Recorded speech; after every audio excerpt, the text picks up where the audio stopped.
Grr, arg. Welcome back to the Mixtape Podcast, a podcast dedicated to examining film from a writer's perspective. I'm your host for this time around. My name is Marcelo Nishoza, joined as always by my fellow co-host, Dean Stark. And on today's edition of the show, we'll be talking about the 2013 film Man of Steel, directed by the one and only Zack Snyder and written by David S. Goyer. If you don't know what Man of Steel is about, it is about this. An alien child is evacuated from his dying world and sent to Earth to live among the humans. I really love the opening scene to this movie. Now, I'm going to condense it because it was long, but I've never seen a movie open like this before, and I remember watching it in the theater going, this is pretty cool. So we open on Krypton, and a woman gives birth to a baby boy, and then we switch to Jor-El speaking to the Council of Krypton, telling them that the core of Krypton is going to basically blow up the entire planet. And then General Zod busts in with his crew and basically just kills one of the council, wanting to take over, thinking they can't run things. They don't know what's going on. Jor-El tells him, the planet's going to blow up, dude. And Zod's going, don't be ridiculous. It's not going to blow up. How would you know? Even though Jor-El is like the scientist, which he said. So anyway, Jor-El is against Zod taking over. Zod takes Jor-El prisoner, and Jor-El ends up escaping, and we see Krypton is basically collapsing. Jor-El grabs something called a codex. It's a really cool scene. He dives into the ocean, and it's a really cool like underwater scene. He grabs a skull with like glowing writing on it, and then he basically infuses the codex skull into the baby boy that he then puts into a pod. And after Zod busts in trying to stop it, knowing the baby has the codex, the pod launches and basically Zod kills Jor-El. Now, at this point, we don't know what the codex is or what it does, but we will know later and why Zod wants it so bad. Zod and his crew are arrested and they're sent away to the Phantom Zone. Not killed, they just sent away, even after he says, I will find the baby. I will find the baby. So basically, the council sends Zod to the Phantom Zone to live, and then the entire planet implodes. And I'm like, the councilman knew that the planet was going to explode. Why would you send someone? Why wouldn't you just go, you know what? Everybody's going to die anyway. Let's just leave everybody on the planet. You're going to die. We're going to die. Everybody's going to die. And then we see the pod zooming towards and landing on Earth. I understand it was a way to get Zod and his crew off the planet because we need Zod as the antagonist to Superman. Could have been done better because the council did know that the planet was going to implode. So anyway, but the opening scene looked gorgeous. The way that it was directed was gorgeous, and the effects were just, the costume design, the production design, everything just looked like we were on another effing planet. I loved it. This movie starts off with an amazing sequence on Krypton. I think that David S. Goyer does a really, really good job introducing the MacGuffin that Dean basically hinted at, the skull thing that will become really, really prevalent to the rest of the film. You bring up a really good point. Why did the council of Krypton vanish Zod into the Phantom Zone if they knew that the planet only had a number of hours or a number of days? And I think that was largely due to the fact that they were in denial, even though Zor-El told them that the planet was going to burn and they were all going to die. I think that there was a sense of entitlement and in a sense of brashness when it came to the Klingon Council and what they truly believed. And the other thing that I like that this opening scene does, or this opening collection of scenes, it really, really gives us some interesting backstory to the relationship between Zod and Zor-El. It really, really shows that they were friends at one point, but it also shows their animosity to one another because one of them believes in expanding the Klingon culture. Sorry, Klingon. Damn, I didn't know we were talking about Star Trek. I'm sorry. I'm sorry. That was funny. Yeah, I really like that David Goyer introduced the dichotomy between Zarel and Zod in that one of them is interested in saving the Kryptonian culture, and the other one, vis-a-vis Zod, is interested in keeping keeping the Kryptonian culture the same and not changing anything, and basically turning it into a police state. From moment one, this movie, yeah, from a story point, it just hits on so many interesting points that will take us through this film. I love the opening of the film so much. So years later, we meet Clark, and he's much, much older now, and he's working on like a deadliest catch fishing boat when a nearby oil rig goes up in flames.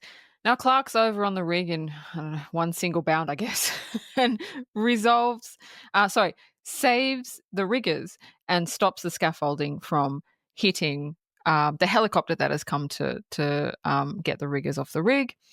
It's a really cool scene. It's a really cool action scene. Henry Cavill with his shirt off is like, fuck, it's really perfection. And then Clark is pushed into the water by the blast. And now we see his memories of when his powers first manifested. He's in elementary school, in class, and he begins to hear dogs in the distance. He begins to hear everything kick up, and he doesn't know what to do. He puts his hands on his ears, and he runs out. He runs down the hallway. His X-ray vision kicks in, and he freaks out, and he basically hides in a closet. And they call his mum, and his mum comes and basically calms him down. I like how David S. Goyer and Zach integrated his memories, because I was like, how are they going to do exposition without it being exposition-y? But if you knock Clark out, like he was in the water, or in the next scene when another memory triggers when he sees a school bus, I think that's a really good way of him remembering and us remembering with him. And it's a really good way of giving backstory without going, here's the backstory. So I thought that little screenwriting trick was actually done quite well. And it's such a great sequence watching Henry Cavill rip through the main door of the oil rig and basically saving everyone. But to move to Dean's point, when Clark falls into the ocean after the oil rig explodes, the thing that I like about it the most is the way that they integrate flashbacks as well, because it's very hard to integrate flashbacks into any kind of story that you want to tell.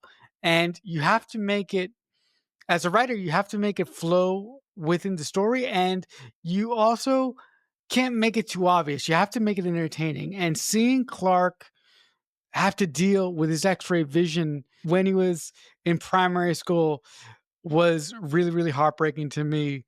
But the part that really got me to cry is when he locks himself in the closet and he says to his mom, once she gets there, he says, "The world's too big, Mom." Then make it small. like that piece of dialogue is so wonderful. And I love this scene because it accomplishes multiple things in a really significant fashion, and it does it in a very economical way as well. So Clark eventually finds his way to land, and he steals some people's clothing, although I would have liked to see more of him with his shirt on. That's just me. Anyway, he put so much work. I know I'm going on about it. He put so much work Can into we make a his deal? workout routine. It was crazy insane if you see his workout routine regime. He's crazy. Can we make a deal? Yeah. I adore you and I support you, but if you make one more rip about Henry Cavill being without No, a shirt, he doesn't appear again without a shirt. I know he does it twice. Why do you think I Yeah, he said does it? it fucking twice. Oh my god, unbelievable! I think he had like something like 5% body fat when he was shooting, and that's like nothing. That's like Yes. bodybuilder. Like that's crazy. Yeah. But that wasn't. Yeah. Yeah, It was 5%. that Yeah. wasn't fun for him, because to get to 5% body fat, you literally eat nothing. You eat nothing. Anyway, sorry, he just put a lot of work into it. That's all I'm saying. That's all I'm saying. Anyway, let's move on. You Let's did. move on. Yep, let's go. So Clark finds his way to land, steal someone's clothing, when he sees a school bus, which triggers another memory of junior high, when the school bus he's in basically runs off a bridge into a lake, and Clark pushes the bus up and out of the water. And a few of the kids see this and bring it up with Clark's parents, who try to blow it off as, oh, the kids were seeing things, it's adrenaline. How would Clark do that? Like, he's only like 12 years old. And the parents are like, no, they saw what they saw. Listen, if my 11-year-old came to me and was like, a bus fell in the river and one of the students pushed the bus out of the river, the last thing I would be doing is confronting the parents of the kid going, my son saw your son push a bus out of the river. No way. You would never believe your kid because that's not a thing. But then Clark's dad pulls him aside, has a talk with him, and basically says he has to be careful not to let people see what he can do because people are afraid of what they don't understand. So fucking true. Hey, if people knew who he was, there would be experiments on him. The government would be after him. But Clark sat there and it's a really nice scene. And he says, what was I supposed to do? Let them die. So it's a really hard predicament for him to be in. But it's not that his dad was saying don't do it, but you can find ways of doing it where people don't see you. So I like that scene. Can I just say one thing to sort of defend the parent who came to Clark's parents and said, Lana saw what Clark did on the bus. This is the Midwest. This is Kansas. This is religious country. So these people. Oh, yeah. Oh, yeah. Yeah, yeah. These people are gullible. He got me. Yes. I love the scenes between Papa Kent and Clark. All right. So Jonathan shows Clark the pod that he was found in as a baby and a key that was in it. And he tells Clark basically that he's not from Earth, which is why he's got all these powers. We go back to adult Clark. And he's working at a bar when a man is being an absolute ass to him, pours his drink on him, throws a can at him, and Clark just wants to throttle him but doesn't, and then he just walks out. And then later on, the guy that was heckling Clark steps out to see his truck all fucked up, almost wrapped in the telephone poles, which is really cool. But there's a scene coming up later. I have a real issue with the way that Clark acts when Clark is confronted with people. And I'm going to bring that up in a scene coming up later on. But the truck in the telephone poles, that was pretty fun. Yeah, I love the scene with Papa Kent and Clark in the barn because, at one point Clark says, can I just keep pretending to be your son? And Papa Ken says, but you are my son. And then they hug.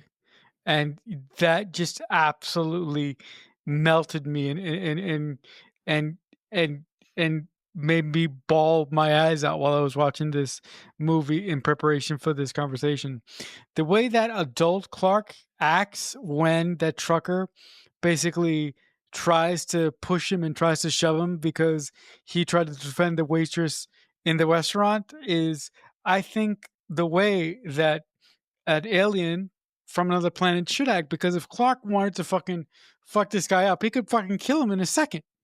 But the fact that Clark shows restraint against people who don't know any better also says a lot about his character and also says a lot about his self-control.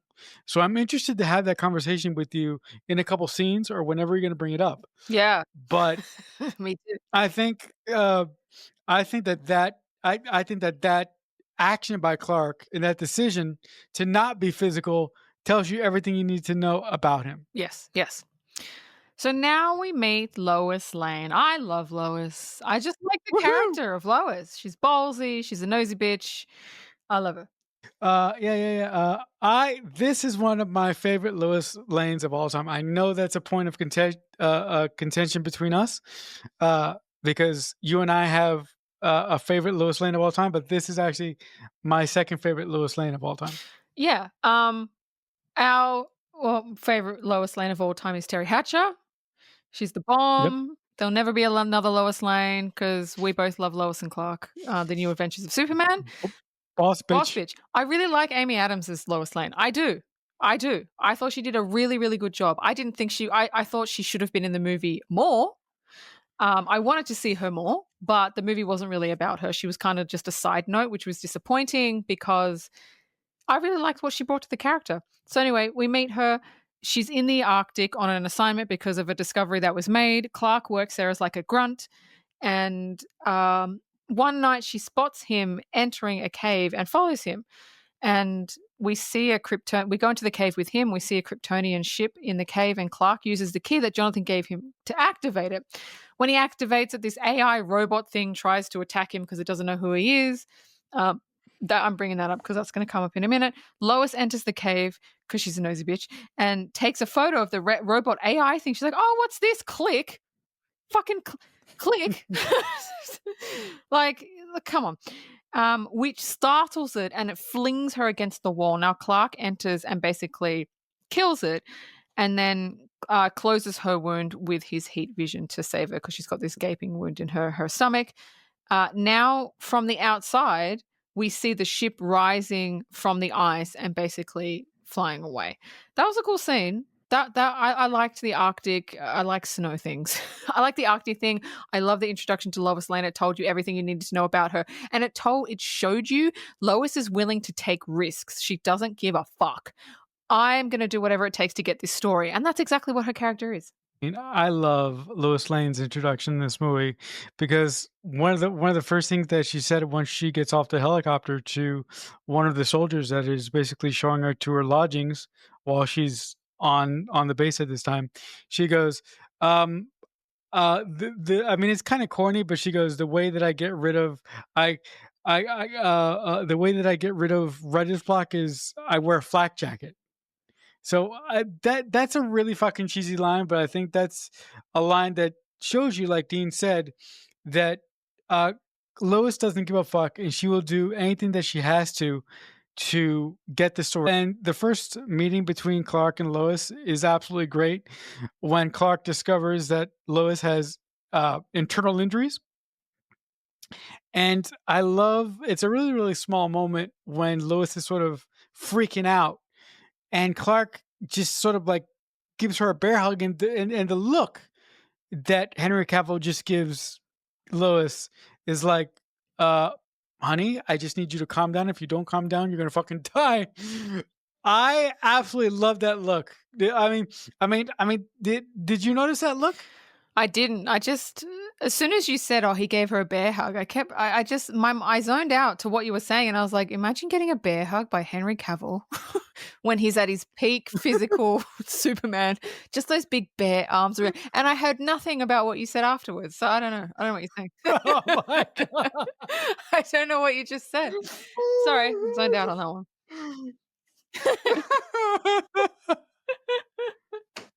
I was like, imagine if that was me he was hugging. Nice and warm. Oh my god, you just sink into him. Fuck. This is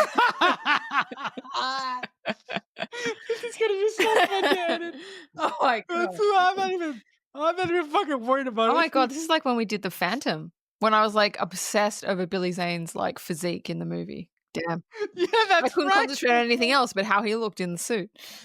Oh, like I admire someone that's put effort into it. Don't get it twisted. Henry Cavill went all out for this role. I mean, he did some crazy to his body that nobody should. But he didn't take steroids either. He refused. So Lois is at the Daily Planet and she pitches her story of what she saw to her boss, Perry White, which is played awesomely by Lawrence Fishburne. And he refuses to print it. He's like, I'm not printing a story about aliens on Earth. This is the Daily Planet. This is not the newspaper. I'm not doing it. She's like, but you know me. I'm not making it up. And he's like, I don't care if you're making it up or not.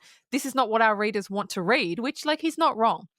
So Lois, because she's like, well, I'm going to get it printed whether you like it or not. She goes to another newspaper asking for them to publish it because she thinks it should be out there, and they agree. She'll do anything to publish her story, but I like the fact that she did that because she feels so strongly that people should know about this, that it shouldn't be hidden, that she's willing to risk her contract and her job at Daily Planet to do it. So I like that. The scene with Lois and Perry in the Daily Planet is a really, really good scene, but I really love the way that David Goyer did it. That scene, it shows Lois's journalistic integrity. She was willing to lose her fucking job to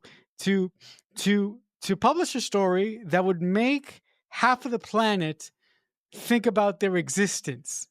Yeah. I understand where Perry is coming from in that moment, but Lois has to sort of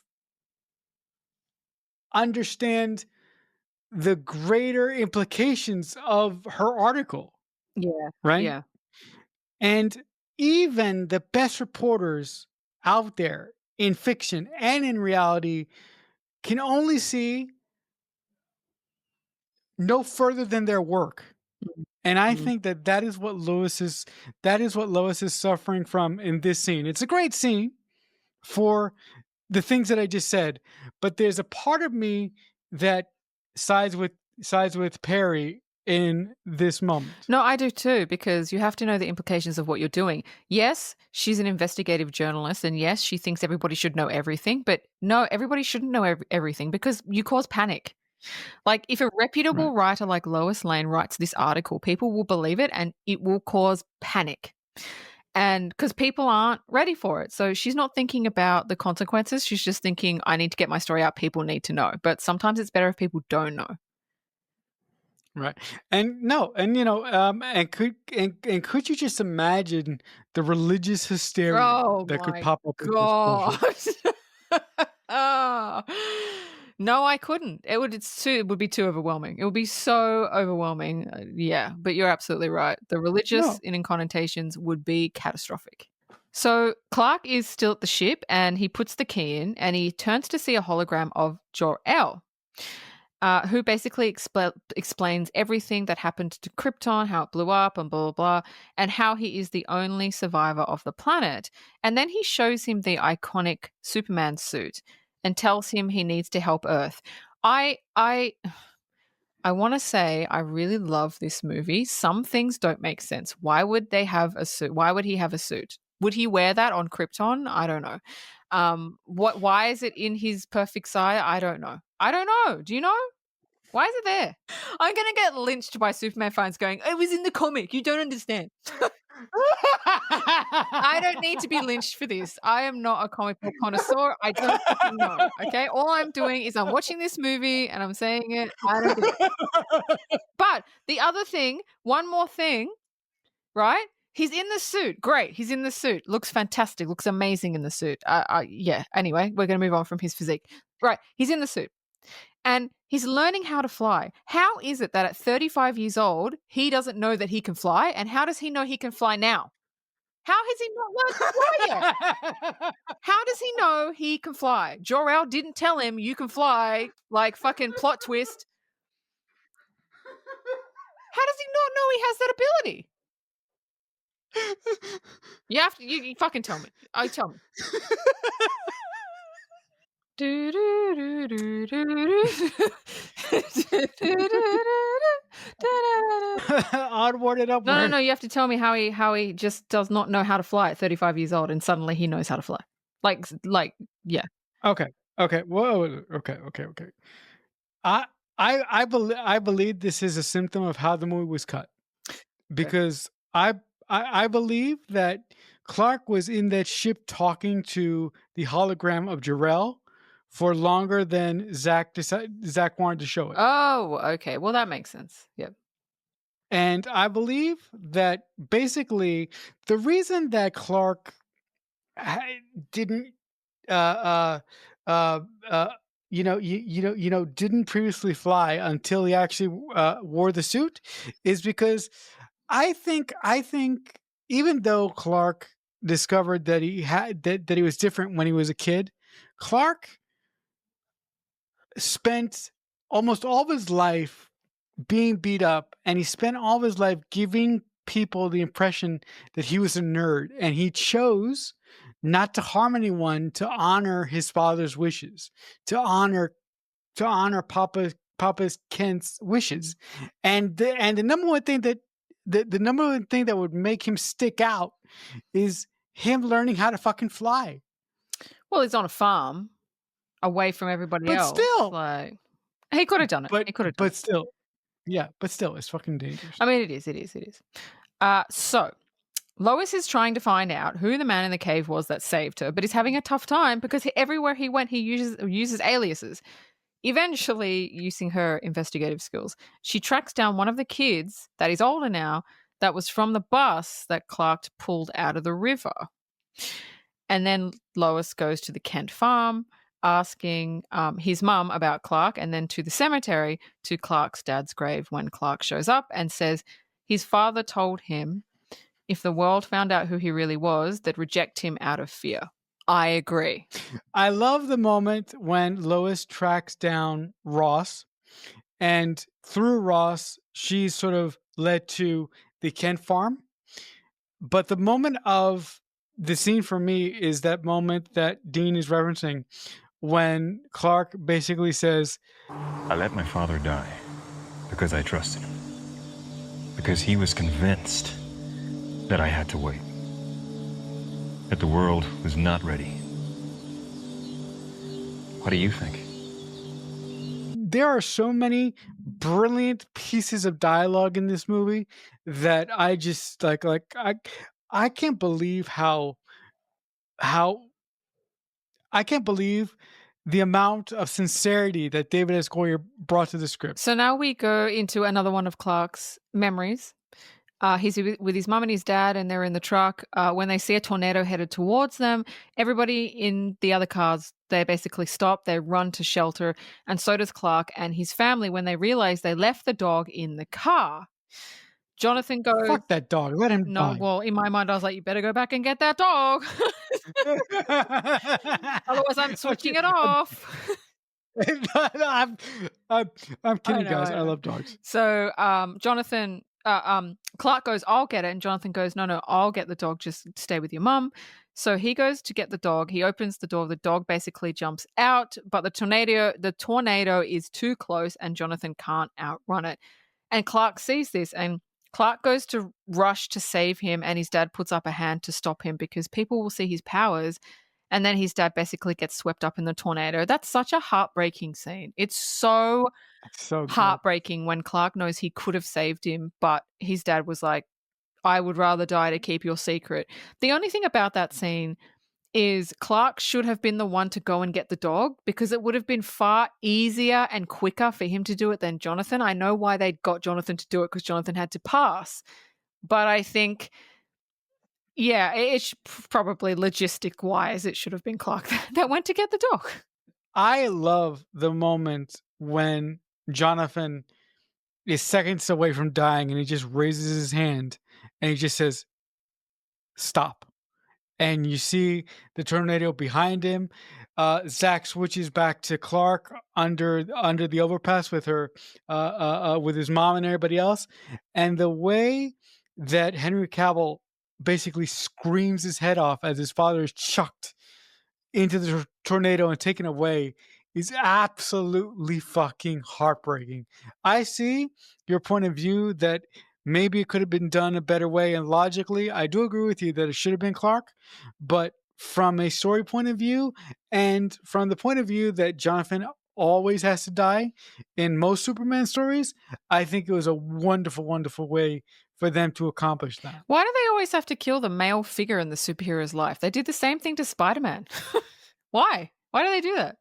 I think the reason why a lot of comic books kill the male figure, traditionally, the male figure is a figure that a couple social markers that come with it. One of stability, and one of power, and one of safety. Yeah. But with that being said, you can accomplish the same thing by killing the mother. So Lois shows up at work, and Perry is pissed because her story is in another fucking paper. And he's like, yeah, you know what? No pay for like 3 weeks. You're suspended and all this shit. And she says, don't worry, I'm dropping the story. And he goes, you know what? I think that's a really, really good idea. Because he says something that's so true, talking about the dialogue. He says, can you imagine how people would react if they knew there was someone like this out there? And he's not wrong. People would freak the fuck out. See, I told you. Look, I love this moment from Lois after meeting Clark. She understands the actual weight of releasing releasing this information out into the world, and I love that quick moment with Lois and Perry after Perry realizes that Lois is just going to drop the story like that. He suspends her, but after he sees that she is taking it well, he suspends her for another week because because she's not depressed because enough. be- So we go to the Pentagon. Yeah. And they've caught an unusual looking craft on the radar, and they don't know what it is.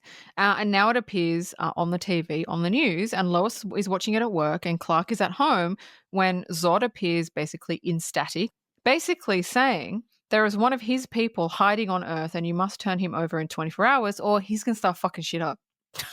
That's basically the gist of what he said.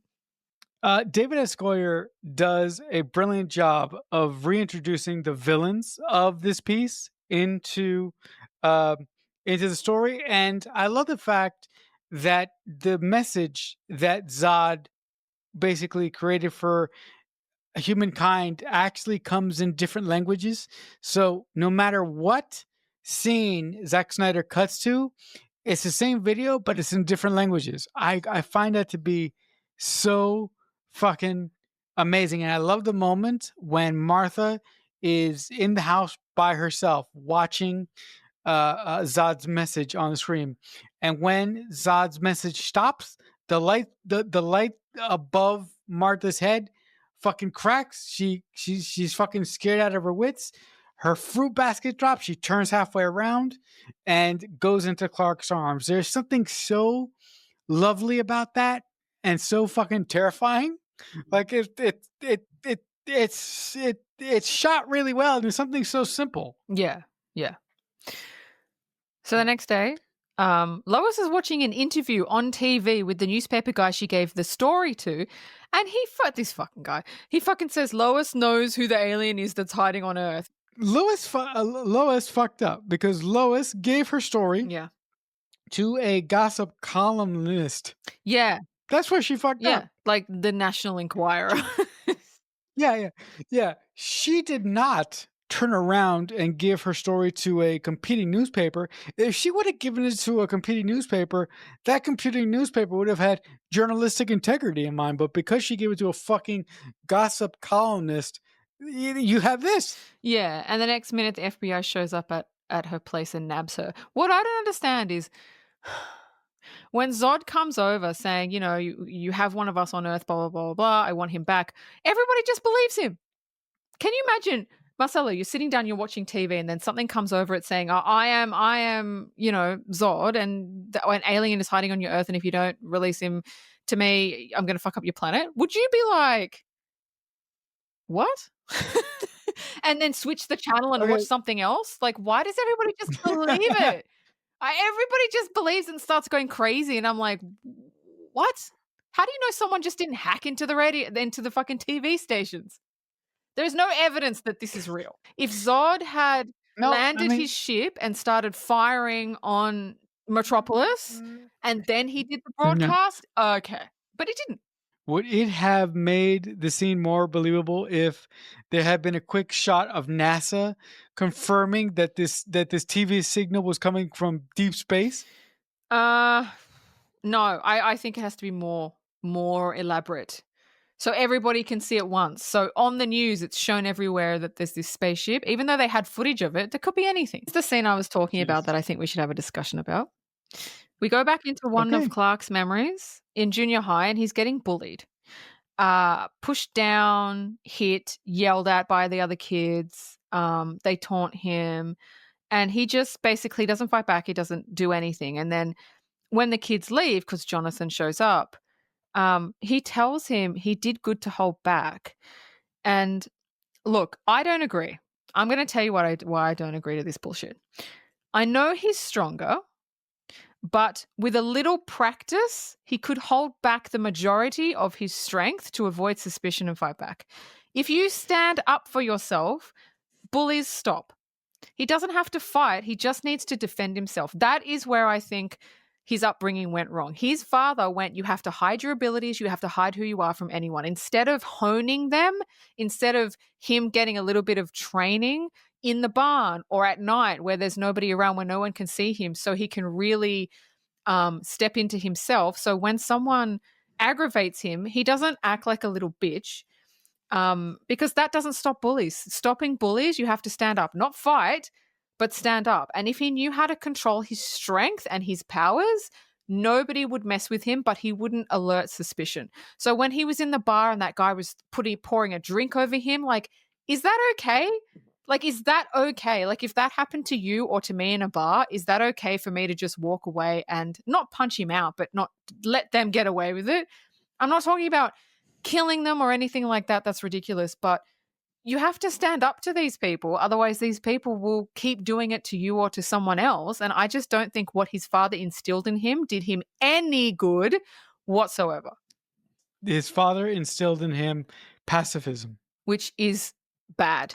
But listen, I am really surprised to hear your argument because and this is going to shock most. I agree with it. I completely agree with it. Before you said you didn't. No, she got me, folks. Her Dean's explanation makes complete sense. There's no rule in the rule book that says if Papa Kent raised Jonathan to train and hone his powers, there's no possible way that Clark wouldn't be able to pull his punches. He could have definitely beat up a couple of a couple yuppies who were bothering him in Smallville High to shut them the fuck up. Yeah, he could have, but his father wanted him to hide his powers, not use them, but at least practice, so you know what they're about and you know their strength. Because even halfway through the movie when he uses his heat vision, he's never used it before. He doesn't know how to use it. And I'm like... I think that Clark in this movie felt like a peg in a round hole. Yeah. And the round hole is Earth and he's the peg. And I think that he was so desperate to fit in, and he felt so much not of this earth. I think that his mental state of wanting to fit in and wanting to be a part of the human flock, so to speak, contributed to him not learning how to use his powers. Yeah. Yeah. So Clark goes and he sits in a church. This scene is really out of place because it brings that religious element into it. And it's like, does Clark even go to church? Like, why would he speak to a priest if that's on his belief system? So it kind of threw me. Superman isn't at his core religious. He's not. But if Superman is one thing, folks, Superman is as American as apple pie. The motherfucker lives in Kansas. You can't get more American than that. Yeah, no, I know. It's just a little bit. It threw me. It just threw me. But anyway, he tells a priest that he's the one that Zod wants, but he doesn't trust that Zod will keep his word, but he also doesn't trust humans. He's right not to trust us when we're untrustworthy. And then the priest says, and again, another really bit of great dialogue. He says, sometimes you have to take a leap of faith. Trust comes after.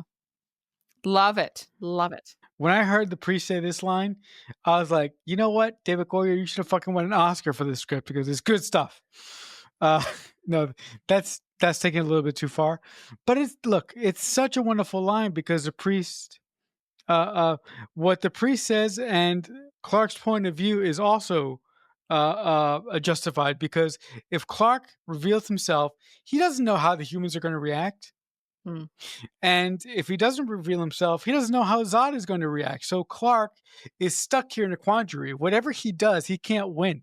So Clark appears before the military in his suit. It's a really cool shot that Zach uses because Superman is hovering above them, and he's got this shot from down below, and it's just it's kind of like saying, not I'm above you, but like, look, like, you think you've got power, you kind of don't, but not in a bad way. I just love the shot he uses. Because Superman could have walked up, but he didn't. He's like, this is what I can do. So anyway, he says he will surrender if they let Lois go because they're the ones that nabbed Lois. And then Superman gets put in an interrogation room and he's handcuffed opposite Lois. And she looks at his handcuffs and she's like, she's like, do they know? And he's like, whatever makes them feel safe. And I'm like, "Mm, okay, I like that." So she asks what the S is, because obviously he's got the S on the front of his suit. And he says, on his world, it's not an S, it means hope. And then Lois, being the smart ass she is, she's like, yeah, well, on Earth, it's an S. And she goes, how about super? And then like the comms drown out the rest. And I'm like, oh yeah, that was funny. So the military guy on the other side of the glass asks him to reveal who he is. And Clark says, you're scared because you can't control me, but it doesn't mean that I'm your enemy. And then the military guy says he has to hand him over to Zod, and Clark doesn't resist. I just like the way that Zack Snyder frames Superman as this mythical figure. In the good book would be above us, but because of who he is, he's not. I love the scene in the interrogation room. The fact that Clark allowed himself to be handcuffed just to make the military feel safe and secure. I love his response to General Swanwick, who he's talking to behind the glass. I love his response that he basically says, "You can trust me, but you will never be able to control me." I absolutely love that because he wastes no time. He doesn't try to make the humans understand him. He doesn't try to make them level with him. He just wants to make the situation better. He doesn't waste time trying to defend himself. And I think that is the best parts of the scene. Yeah. So Zod's ship shows up, and one of his cronies steps out, introducing herself to Clark and then saying, yeah, Zod also wants Lois. And they're like, yeah, Lois was what? She was not a part of it. But then Lois agrees. She goes, no, I'll come. I don't want to cause any trouble. So they both board the ship. Now, on the ship, Lois is given a mask to breathe the atmosphere because it's Krypton atmosphere. It's not Earth. But Clark isn't. And his body is used to Earth's atmosphere, not Krypton's. So his body begins to reject it. And just before that, he gives Lois the key that Jor-El gave him that enabled him to kind of open up the scout ship, and she just slips it into her pocket. Clark wakes up after passing out, or you think he wakes up, in almost like a dream state, and Zod gets into his head and explains that he was exiled to the Phantom Zone by the Council on Krypton, and the only reason they are on Earth is because they noticed a beacon that Clark accidentally triggered when Clark accessed the ice scout ship, which led them to Earth. Zod then tells him the genetic template for every being yet to be born is encoded in the registry of citizens, and Jor-El stored this codex in Clark's capsule so that Krypton can start again on Earth. Basically, he wants to wipe out all humanity and replace it as like the new Krypton. That was an amazing scene, and I love the fact that when Lois and Clark board Zod's Kryptonian ship, that Lois has to wear a breather. And I also love the fact that because Clark has been on Earth for 35 years, when Zod's Kryptonian ship goes to high atmosphere, I love that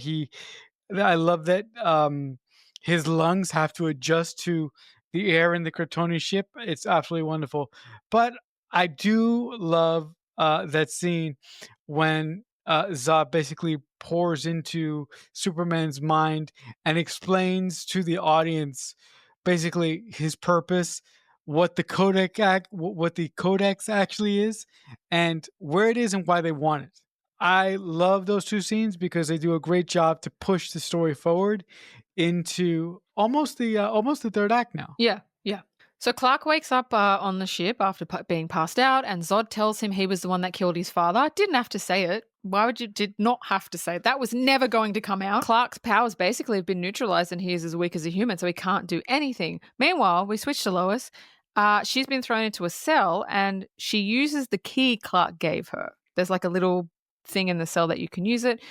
She puts it in, and Jor-El, a hologram of Jor-El appears, telling her that he is uploading into the ship's mainframe and that he also designed the ship, so he knows all the corridors and knows everything about the ship. He says he can send Zod and his crew back to the Phantom Zone. He also turns the atmosphere to Earth's atmosphere, which enables Clark to regain his powers and Lois to take off her breather that she's got on now. Jor-El helps Lois escape to a pod, which is a really fun action scene because he can see things that she can't. He gives her a gun. Like, it's a really, really cool scene of maze, going through this maze of corridors and stuff. So he helps her to escape to a pod, and she escapes, and he has also told her how to send Zod back to the Phantom Zone. Now, we didn't hear it. He told her in like an off scene, but we know that she knows it. So when time comes, she knows how to send them back. So Jor-El goes up to Clark and tells Clark that he can save Lois and he can save everybody. And Clark sees Lois's escape pod basically burning up in the Earth's atmosphere, and it's a really cool scene, and he saves her.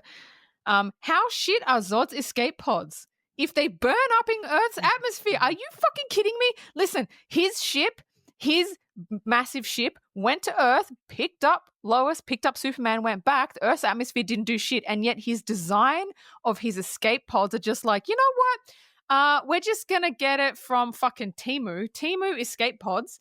So they're gonna burn up in the fucking atmosphere.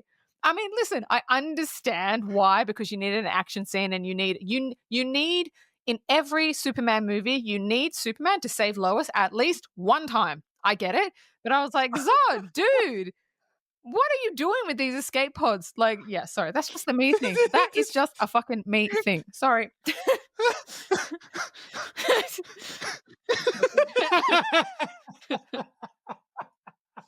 Listen, I love the sequence where Lois gets to have some fun shooting an alien gun, and I love seeing Zor-El like being her guide. I just think it's a really, really great sequence. And yes, I agree with you. Lois has to be saved at least twice in any Superman movie. Yes, that's a prerequisite. You cannot get around that.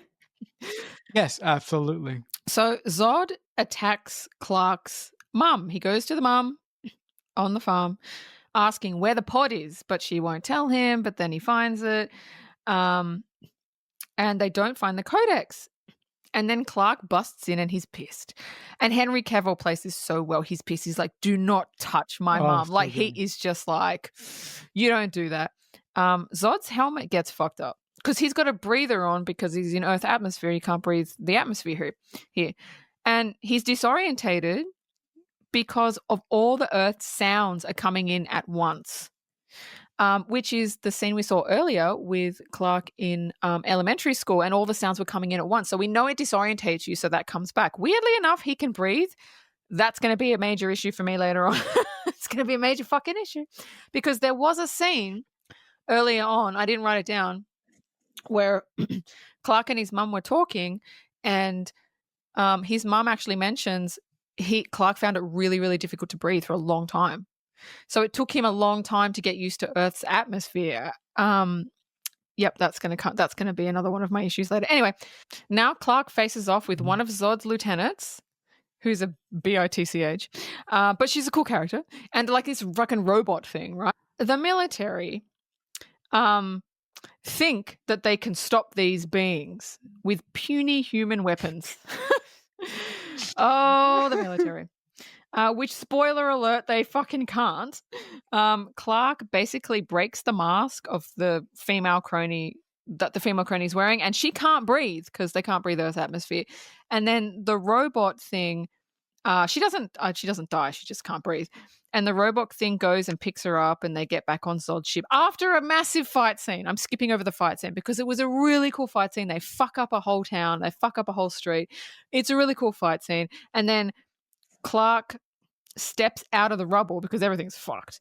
And the military, who's been trying to they're trying to kill Clark. They're trying to kill the aliens. It's like the fucking general, the lieutenant's just like, just fucking kill them all, not realizing Clark is on their side. So they're sending missiles at them. They've got helicopters. And I'm just like, oh, fucking God. So anyway, after it's all done, the helicopter has crashed. Everything's fucked up. Clark steps out of the rubble. And the military are pointing their weapons at him. And as he walks past them, they lower their weapons. And the general steps out, or the lieutenant steps out and says, this man is not our enemy. Finally. And then Clark goes and sees if his mum is okay. When Lois shows up and tells him she knows how to stop Zod. Yeah, this whole action sequence was amazing. Watching Superman fight Zod's army was just grand. Watching the town of Smallville get fucking rickety wrecked uh was amazing. And the final moment when the US military basically understands that Superman is not their enemy is such a wonderful moment. So Zod's scientist tells Zod that the codex that Zod is looking for is actually infused within Clark's cells, but he doesn't need to be alive to get them. So Zod sends 2 ships to Earth, one hovering over Metropolis and one somewhere else on the planet. And they're basically terraforming ships, which basically fucks up everything, turning Earth into Krypton. It lays waste to the Earth and then it just rebuilds again. Now, Clark brings his pod to the military facility, the one that he was found in as a baby, telling them that it's powered by a phantom drive which bends space. Zod's ship uses the same tech, and if they can make them collide, a black hole will be created and pull them back into the phantom zone. I mean, if you create a black hole, it doesn't just close on its own. I'm not a fucking scientist. But do not listen. If anybody goes, hey, let's create a black hole, let's not do that. That's very, very fucking bad. No, it's not a wise decision to create a black hole at all. I like the progression of the story in the third act. It's a great scene when Zod and his cronies figure out that the codex is actually within Clark's cells. And I love the moment where Zod finds out that he doesn't have to keep Clark alive to extract the remaining the remaining Krypton DNA from Clark's cells. It's just a really, really great scene. So Metropolis is getting fucked up. Royally, it's getting fucked up. It's a really cool scene. Clark has gone to just try and stop the other terraforming machine. And the hologram of Jor-El is trying to convince Zod to stop doing what he's doing, but Zod doesn't give a fuck. Clark ends up destroying one of the terraforming machines, but it's a really cool action scene. It's really, really cool the way that he does it, the way that it's filmed, the CG, everything about how he does it. It's not easy. I think in Superman movies, they make everything that Superman does look easy. Nothing's ever hard for him. But in this movie, everything is fucking hard for him. And I like that they push him to his limits. That is one of the many charms of this movie. Everything fucking is so hard for Clark in this movie. And the moment when he destroys one of the world's the moment that he destroys one of the world engines, it's an amazing sequence watching Clark destroy one of the world engines, and it's an amazing sequence after the fact when he's laying there and Zach just shows his hand reaching out towards the sun. It's a great visual. So Lois is on a military aircraft headed for the other terraforming machine. She puts the key in his pod because the pod is on the ship, and at first it doesn't go in. And then Zod's ship comes in and tries to stop it, and there's this huge action sequence, but Clark comes and intervenes. The key eventually goes in, and one of Zod's crew, the bitch, she gets on the ship, and the lieutenant basically ends up crashing the ship into the terraforming machine because he has no choice. This woman won't stop coming. The only way to create the black hole is to blow the machine up, but by basically killing himself as well.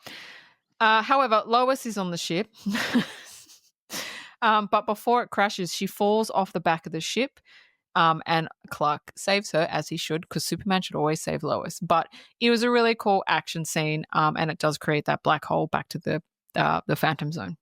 It was a fantastic action scene, and the moment of the scene for me is when Zod's second in command, the bitch, comes on the ship, and before she kills the general says something so awesome. He says, "Sometimes death is its own reward." Like, oh my God, that's such a baller move. But it's the same line that she used on the general when they first met. Yeah, so he threw that shit back in her face, bitch. Look at her face. So after the commotion, Oh my god. Clark, I was thinking about Zack Snyder, sorry. Clark lands with Lois, and Lois and Clark kiss, and it's a really, really nice, calming down scene after these basically action sequences one after the other. And Amy Adams and Henry Cavill have really, really good chemistry as Lois and Clark. And like I said, I would have liked more scenes with them because I think they worked really well together. But that's not what we got. Anyway, Clark then has to go confront Zod, which is another action scene. And there's this big, epic Superman versus Zod fight. It's really cool. I'm not going to describe it. It's such a cool fight because they're matched one for one. Not one is stronger than the other. It's just, and Zod says a couple of times, like, I was bred for this. Like, I trained for this. You didn't train for shit, which is true. Clark, like Marcelo said before, has been Superman for like a few weeks. He's never practiced with any of his powers. So 2 weeks. yeah, exactly. 2 weeks. So he's getting pummeled, which is correct. So by the end, the final part of the fight is Superman has Zod in a headlock, and Zod is using his heat vision to try and basically kill a bunch of kids and parents, and they've got nowhere to run, and Superman pleads with him, please stop, please stop, please stop, multiple times, and Zod says, like, I'm never going to stop. I'm never going to stop. And then basically just like breaks his neck. And it is a heartbreaking scene because you can see Clark didn't want to do it. And it's not, he didn't want to do it. He did not want to fucking do it. No, and furthermore, as Clark has Zod in the headlock, he tells him repeatedly, he tells him again and again, please stop! Don't make me do it! Yeah. He begged him to stop. But I think, like you mentioned begged him. before, Zod is bred to protect his people. And if there's no people left to protect, what does he give a fuck? So after that, the general asks Clark, because Clark brings down this like a satellite, and right in front of the general, and the general asks Clark, like, he's like, why are you trying to track me? Like, and he asks Clark, how do we know you won't act against American interests? And I'm like, oh, fuck off, dude, fuck off. Actually, fuck off. Anyway, and it's just so ludicrous. And Clark tells him, he tells a military guy, like, you have to go to Washington and you have to convince Washington that he poses no threat. Because you've seen what I can do. I've never done anything against humans. I've literally killed one of my own kind. Not that that's what he said, but look at everything that he's done. And you have to convince them that I'm not a threat so they don't come after me, but you'll never know who I am. And he basically said what Marcelo said before, like, I'm from Kansas. You don't get any more apple pie American than that. And I'm like, you just told him you're from Kansas. How hard is it? If Lois Lane can track down who you are, you're literally telling the military I'm from Kansas. Kansas ain't that big. It ain't that big. If the military literally went to every single fucking house in Kansas, if they went to the town hall of Kansas and went through all the deeds of the houses for the past 35 years, within a week, they would be able to find who he is. But that's just me. That's just me. Dude, what the fuck are you doing this?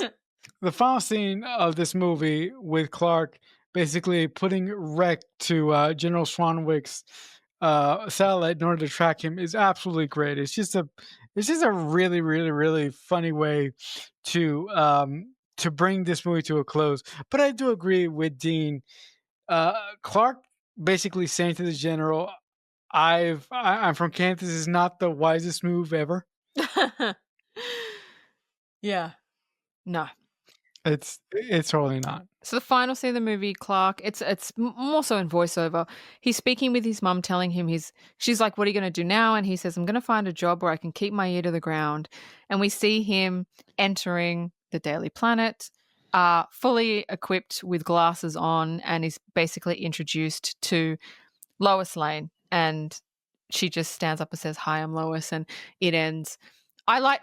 Welcome to the planet. Welcome to the Planet. I like it, but you can't just get a job at a newspaper. You have to have like experience. You have to have a journalistic degree. Did he have one? Oh, stop it. I'm serious. Did he have one? Did he go to college and get a journalist degree? I don't think so. You can't just work at the Daily Planet. Is he an intern? Is he getting coffees? Is he bringing people's papers? I don't know. And then as we know in the story, it's not in the movie, but he gets partnered up with Lois. So what, an intern is getting partnered up with like the most prestigious journalist? I know I'm just nitpicking, but like you can't just get a job in a newspaper like that. I don't care who you are. I mean, you can't, right? Folks, Dean is exactly right. There's no way in logical hell that Clark could just go, one day could just go to his mother in Kansas. I want to fucking get a job. And there's no way that Clark can go, eeny, meeny, miny, mo. I'm going to work for the best newspaper on the planet here. Right? Yeah. Things don't happen that way. But listen, the thing that I like about this scene is that as the scene builds, you only see Clark's silhouette coming into the Daily Planet building. And you only see him with his horn room glasses and all his stuff when he's introduced to everybody in the planet. Yes. And I love what Lois says to him before we go to credits. She goes, "Hi, I'm Lois Lane." And she says, Clark says his bit, and Lois goes, "Welcome to the planet." It's such a great final line to end this fantastic movie on. I wish there was a sequel. Look, Dean, you are singing to the choir. There should have been a sequel. Trivia? Yeah, go right ahead. Ben Affleck turned down directing the film. What? The reason he turned it down, you know what? Is because Yep. Okay, he didn't know how to work with CG shots. He'd never done it before. Oh, okay. But you know what? My boy Zach delivered, so I'm not going to complain. Yeah. The iconic Superman theme is intentionally left out on purpose from this movie to distinguish it from the other Superman movies. I love that you chose that piece of trivia because the score for Zack Snyder's Superman trilogy is so unique and it's so different and it's so bombastic. Hans Zimmer does such a fucking kick-ass with the score. It's a wonderful job. It's a fantastic score. I loved it and I thought it fit so well. Oh, so good. My last piece of trivia, which I was like, what? Okay, so the girl with the mask the bitch that I didn't like, her name was Feora. And Gal Gadot was originally cast as Feora. Huh? Yeah, Wonder Woman, folks. That's Wonder Woman. But had to drop out because she got pregnant. Oh. How funny. That's funny. My God. That's funny because no less than like 2 years later, Zack Snyder takes Gal and he gives her the role of her career in Wonder Woman, because Zack, don't get it twisted, people. Zack casts Gal Gadot as Wonder Woman. Did he? Yeah, he did. I thought Gal Gadot was fantastic as Wonder Woman. I loved her. Yeah, she ruled as Wonder Woman. We should talk about Wonder Woman on the show. Yeah, we should. All right, guys. So that brings another edition of the Mixtape Podcast to a close. Listen, guys, if you love what we talk here, if you like what we talk about on the show, and you want to send us comments, questions, suggestions, or anything of the sort, we do have an email. Our email is themixtapepod@AOL.com. So you can reach out to us there.